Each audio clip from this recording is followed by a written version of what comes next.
ட்ரம்புக்கு மற்றுமொரு அடி. அமெரிக்காவின் கோரிக்கையை நிராகரித்த மற்றுமொரு நாடு. ஈரான் போரில் பின்வாங்குகிறதா அமெரிக்கா? வீழுமா வல்லரசு கதாபாத்திரம்? கத்தாரில் இன்று அதிகாலை எண்ணெய் கப்பல் மீது தாக்குதல். மத்திய கிழக்கு மோதல், அமெரிக்க இராணுவத்துக்கு ஏற்பட்ட இழப்பு. 200 படை வீரர்கள் தங்கியிருந்த அமெரிக்க தளத்தை தாக்கிய ஈரான், அதிர்ந்த சவுதி அரேபியா.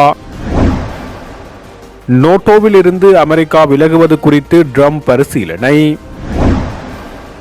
2-3 வாரங்களில் ஈரான் போர் முடிப்பேன், டொனால்ட் ட்ரம்ப் புதிய அறிவிப்பு. போருக்குள் புகும் ஐரோப்பிய ஒன்றியம், ஈரான் விடுத்துள்ள கடுமையான எச்சரிக்கை. அமெரிக்காவுடன் ஈரான் வெளியுறவு அமைச்சர் பகிர்ந்து கொண்ட முக்கிய தகவல். ஹோர்முஸை திறப்பது எளிதல்ல, 35 நாடுகளுடன் ஒன்று சேரும் பிரித்தானியாவின் அதிரடி நகர்வு. அமெரிக்காவின் போர் விமானங்கள் சிசிலியில் உள்ள அமெரிக்க விமான தளத்தை பயன்படுத்துவதற்கு இத்தாலி தடை விதித்துள்ள நிலையில், போலாந்து தனது டேட்ரியாட் வான் பாதுகாப்பு ஏவுகணை தளங்கள் எதையும் மத்திய கிழக்கு அனுப்பாது என நாட்டின் பாதுகாப்பு அமைச்சர் விளாடிஸ்லாவ் ஹோஸ்னியாக் ஹமீஸ் செவ்வாய் என்று தெரிவித்தார். அமெரிக்கா போலந்திடம் அவ்வாறு செய்வது குறித்து பரிசீலிக்குமாறு முறைசாரா முறையில் கேட்டுக்கொண்டதாக வெளியான செய்திகளை தொடர்ந்து போலாந்து பாதுகாப்பு அமைச்சர் மேற்படி அறிவிப்பு வெளியாகியுள்ளது.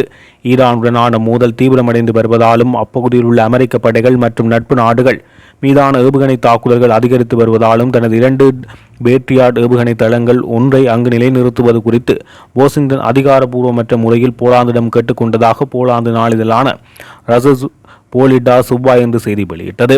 ஹோஸ்னியா கமிஸ் இந்த யோசனையை உடனடியாக நிராகரித்தார். போலாந்தின் பேட்ரியாட் ஏவுகணைகள் போலாந்து வானத்தையும் நேட்டோவின் கிழக்கு எல்லையையும் பாதுகாக்க பயன்படுகிறது என அவர் தெரிவித்தார்.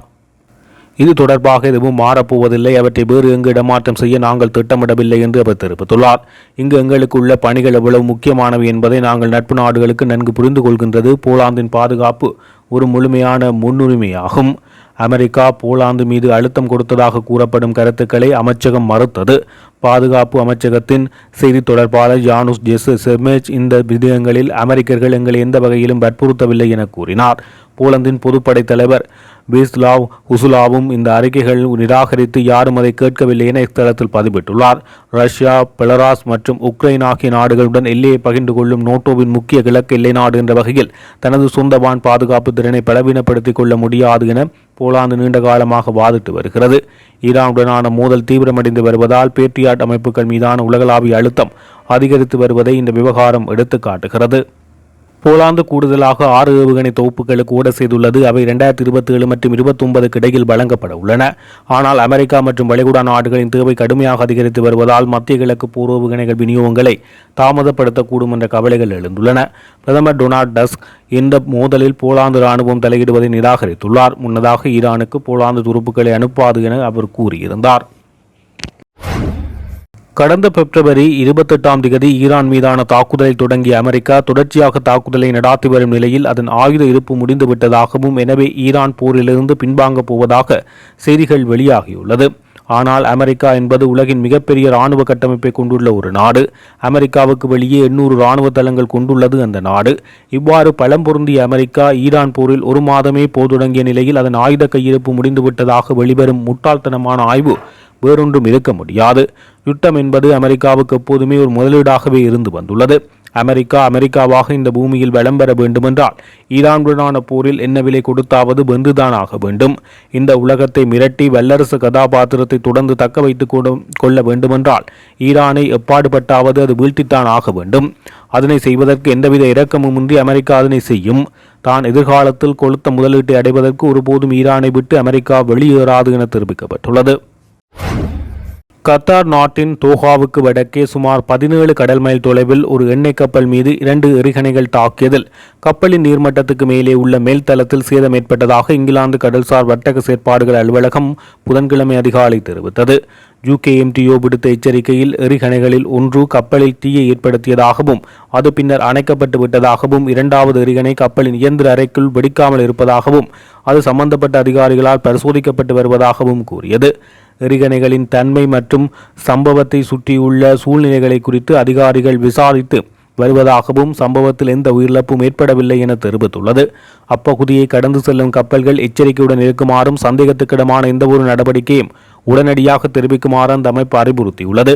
ஈரானிய அதிகாரிகளின் கூற்றுப்படி பிப்ரவரி 28 முதல் அமெரிக்காவும் ஸ்டேலும் ஈரான் மீது வான்வழி தாக்குதல்களை நடத்தி வருவதால் பிராந்தியத்தில் பதற்றம் அதிகரித்து வரும் நிலையில் இந்த நிகழ்வு இடம்பெற்றுள்ளது. கடந்த பிப்ரவரி 28 அன்று ஈரான் மீது அமெரிக்கா மற்றும் ஸ்டேல் நடாத்திய தாக்குதல்களை அடுத்து அமெரிக்க இராணுவத்துக்கு ஏற்பட்ட இழப்பு விவரம் வெளியாகியுள்ளது. ஈரான் மீதான தாக்குதலை அடுத்து வளைகுடா நாடுகளில் உள்ள அமெரிக்க படைத்தளங்களை குறிவைத்து ஈரான் தொடர்ச்சியான ஏவுகணை தாக்குதலை நடாத்தி வருகிறது.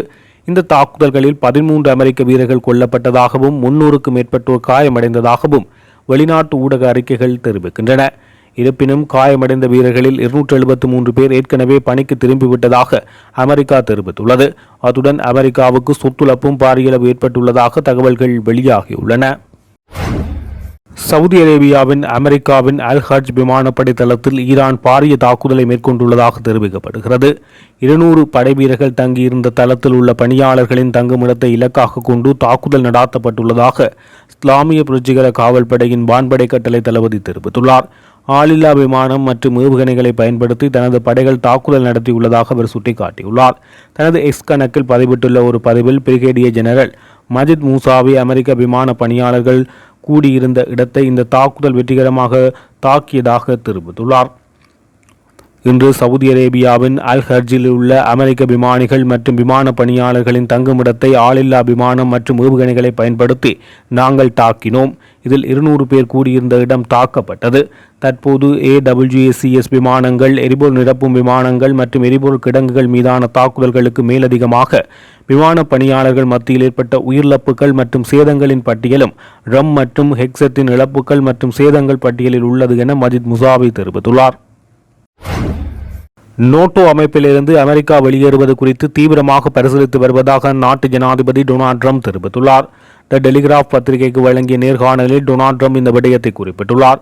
நோட்டோ கூட்டணியை ஒரு காகித புலி என்று குறிப்பிட்ட ட்ரம்ப் பிரித்தானியாவிடம் ஒரு கடற்படை கூட இல்லை என்று விமர்சித்துள்ளதாக குறிப்பிடப்பட்டுள்ளது.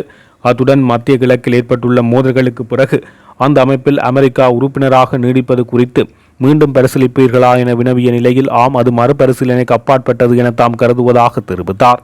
நான் ஒருபோதும் நோட்டோவால் ஈர்க்கப்படவில்லை எனவும் அவர்கள் ஒரு காகித புலி என்பது எனக்கு எப்போதோ தெரியும் எனவும் அது ரஷ்ய ஜனாதிபதி புடினுக்கும் நன்கு தெரியும் என கூறியுள்ளார். இதேவேளை பிரித்தானியாவிடம் கடற்படை கூட இல்லை எனவும் நீங்கள் மிகவும் பழமையாகிவிட்டீர்கள் என கடுமையாக ட்ரம்ப் விமர்சித்துள்ளார். ஹோர்முஸ் நீரினை திறப்பதற்கு அமெரிக்க ஜனாதிபதி நோட்டோ நாடுகளின் உதவியை கோரியிருந்த நிலையில் அவரது அழைப்பு நேரடியாகவே நோட்டோ நாடுகள் நிராகரித்த நிலையில் ட்ரம்ப் நோட்டோ நாடுகளை இவ்வாறு விமர்சித்துள்ளதாக தெரிவிக்கப்படுகின்றமை குறிப்பிடத்தக்கது. 2 முதல் 3 வாரங்களுக்குள் ஈரான் மீதான தாக்குதலை அமெரிக்காவால் நிறுத்த முடியும் என அமெரிக்க ஜனாதிபதி டொனால்ட் ட்ரம்ப் தெரிவித்துள்ளார். வெள்ளை மாளிகையில் செய்தியாளர்கள் எழுப்பிய கேள்விக்கு பதிலளித்த போது டொனால்ட் ட்ரம்ப் இவ்வாறு குறிப்பிட்டுள்ளார். ஈரானை கற்காலத்துக்கு தள்ளிவிட்டு அவர்களால் அணு ஆயுதத்தை தயாரிக்க பிடிக்க முடியாது என்று நாங்கள் உணரும் போது போரிலிருந்து நாங்கள் வெளியேறி விடுவோம் என அவர் எச்சரித்துள்ளார். அது மட்டுமன்றி எரிசக்தி விநியோகத்தை சீர்குலைத்து உலக பொருளாதாரத்தை உலுக்கியுள்ள ஒரு போரை முடிவுக்கு கொண்டுவர ஓர் ஒப்பந்தம் அவசியமில்லை என அவர் குறிப்பிட்டுள்ளார். நேரடி மற்றும் மறைமுக செய்திகள் பரிமாற்றப்பட்ட போதிலும் அமெரிக்காவுடன் எந்த பேச்சுவார்த்தையும் நடைபெறவில்லை என்று ஈரான் வெளியுறவு அமைச்சர் அப்பாஸ் அராக்சி தெரிவித்தமைக்கு பதில் வழங்கும் விதமாக மேற்படி ட்ரம்பின் கருத்துக்கள் வெளியாகியுள்ளன. மேலும் இது குறித்து ருட் சோசியல் தளத்தில் பதிவிட்ட ஒரு பதிவில் ஈரானின் தலையை துண்டிக்கும் செயலில் ஈடுபட மறுத்த ஐக்கிய ராச்சியம் போன்ற நாடுகளை குறிவைத்து அமெரிக்கா எரிபொருளை வாங்காதிருக்க வேண்டும் அல்லது வேகமாக தீவிரமடைந்து வரும் போரில் ஈடுபட வேண்டும் என கூறியுள்ளார். நீங்கள் உங்களுக்காக போராட கற்றுக்கொள்ள தொடங்க வேண்டும். நீங்கள் எங்களுக்கு உதவ இல்லாது போலவே அமெரிக்கா இனி உங்களுக்கு உதவியாக இருக்காது. ஈரான் அடிப்படையில் முற்றிலுமாக அழிக்கப்பட்டு விட்டது. கடினமான பகுதி முடிந்துவிட்டது. நீங்களே சென்று உங்கள் எண்ணெயை தேடிக்கொள்ளுங்கள் என அவர் கடுமையான கருத்துக்களை வெளியிட்டுள்ளார். அமெரிக்க ஸ்டேலிய இராணுவ ஆக்கிரமிப்பில் ஐரோப்பிய ஒன்றியம் தலையிடுவதற்கு எதிராக ஈரானிய ஜனாதிபதி மசூத் பெசஸ்கியன் எச்சரிக்கை விடுத்துள்ளார். ஐரோப்பிய கவுன்சிலின் தலைவர் அண்டோனியோ கோஸ்டாவுடன் தொலைபேசி உரையாடலின் போது அவர் இந்த எச்சரிக்கையை விடுத்துள்ளார். இதன்போது அந்த அமைப்பின் நிலைப்பாடு ஒருதலை பட்சமானது மற்றும் சர்வதேச சட்டத்துக்கு முரணானது என ஈரானிய ஜனாதிபதி விமர்சித்ததாக கூறப்படுகிறது. அமெரிக்கா மற்றும் ஸ்டேலிய ஆட்சியின் தாக்குதல்களை சட்ட நெறிகள் மற்றும் சர்வதேச கொள்கைகளின் அப்பட்டமான மீறல் எனவும் அவர் தெரிவித்துள்ளார். அத்தோடு ஹோர்முஸ் நீரிணை மூடப்பட்டு விட்டது என்று ஆக்கிரமிப்பு நாடுகள் மற்றும் அவற்றின் ஆதரவாளர்களுடன் தொடர்புடைய கப்பல்கள் அணுக முடியாதபடி அது தொடர்ந்து இருக்கும் என்றும் பெசஸ்கியன் மீண்டும் வலியுறுத்தினார். இந்த நிலையில் எந்தவொரு வெளித்தலையீடும் கடுமையான மற்றும் நீண்டகால விளைவுகளை ஏற்படுத்தும் என அவர் எச்சரிக்கை விடுத்துள்ளார். அதன்படி ஈரான் மீதான எதிர்மறையான மற்றும் ஆக்கப்பூர்வமற்ற அணுகுமுறையை கைவிட்டு அதற்கு பதிலாக ஆக்கப்பூர்வமான ஈடுபாட்டை வளர்க்கும் சர்வதேச சட்டத்தின் அடிப்படையிலான கொள்கைகளை ஐரோப்பிய நாடுகள் பின்பற்ற வேண்டும் என அவர் கேட்டுக்கொண்டுள்ளார். இதேவேளை ஈரான் ஆக்கப்பூர்வமான ராஜதந்திரத்தில் ஈடுபட்டிருந்தாலும் பேச்சுவார்த்தைகளின் போது அது குறிவைக்கப்பட்டது என்று ஆக்கிரமிப்பாளர்கள் பேச்சுவார்த்தையை விட அழுத்தத்தை விரும்புகிறார்கள் என ஈரானிய ஜனாதிபதி சுட்டிக்காட்டியுள்ளார். ஈரானின் உள்ளார்ந்த தற்காப்பு உரிமையை மீண்டும் உறுதிப்படுத்திய பெசஸ்கியன் குறிப்பாக கோர்முஸ் நீர்மை தொடர்பான தற்போதைய பிராந்திய ஸ்திரத்தன்மை அமெரிக்கா மற்றும் ஸ்டேலின் விரோத நடவடிக்கைகளின் நேரடி விளைவாகும் என தெரிவித்தார். இவ்வாறானதொரு பின்னணியில் ஈரானுக்கு எதிரான அழிவுகரமான போக்கை பின்பற்றுவதற்கு பதிலாக ஐரோப்பிய நாடுகள் தங்கள் கொள்கைகளை சர்வதேச சட்டத்துடன் சீரமைக்க வேண்டும் என அழைப்பு விடுத்துள்ளார்.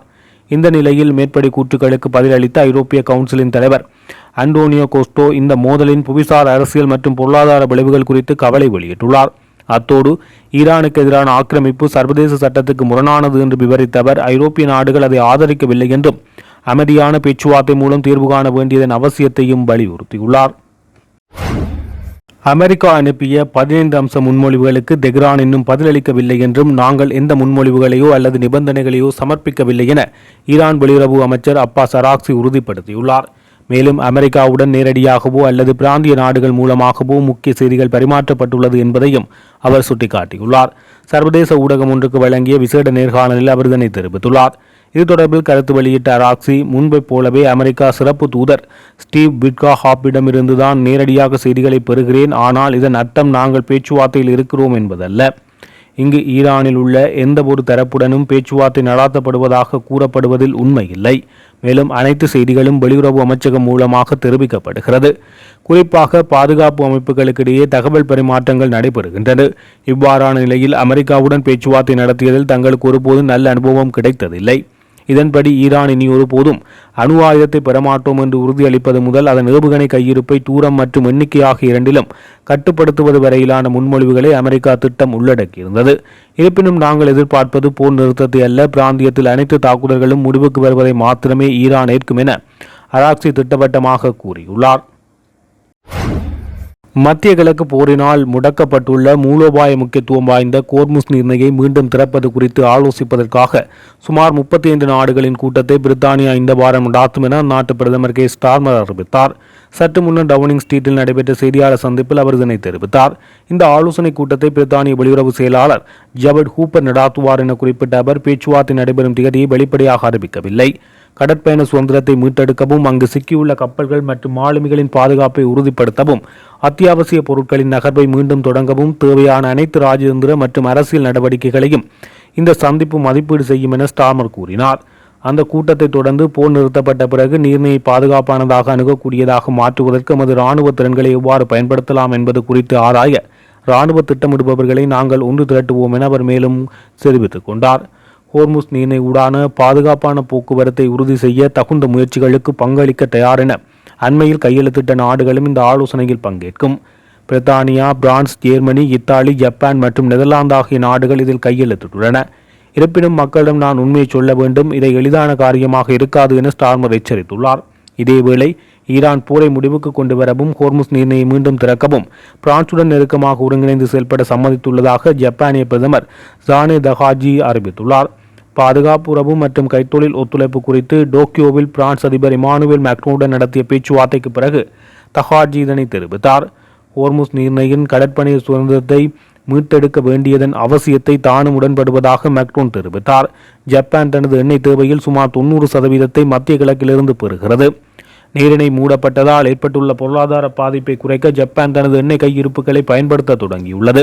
தனது அமைதிவாத அரசியலமைப்பு கட்டுப்பாடுகளுக்கு உட்பட்டு கன்னிவடி அகற்றும் கப்பல்களை அனுப்பவும் பரிசீலிக்கலாம் என டோக்கியோ தெரிவித்துள்ளது. பிப்ரவரி 28 அன்று தொடங்கிய அமெரிக்க ஸ்டீல் தாக்குதல்களை தொடர்ந்து ஈரான் இந்த முக்கிய நீர்மையை நடைமுறையில் மூடியுள்ளது. இதனால் உலகளாவிய எண்ணெய் மற்றும் எரிவாயு விலைகள் கடுமையாக உயர்ந்துள்ளது. சாதாரண காலங்களில் உள்ள எண்ணெய் மற்றும் திரவமாக்கப்பட்ட இயற்கை எரிவாயுவில் 1/5 பங்கு இந்த நீர்மை வழியாக கொண்டு செல்லப்படுகின்றமை குறிப்பிடத்தக்கது.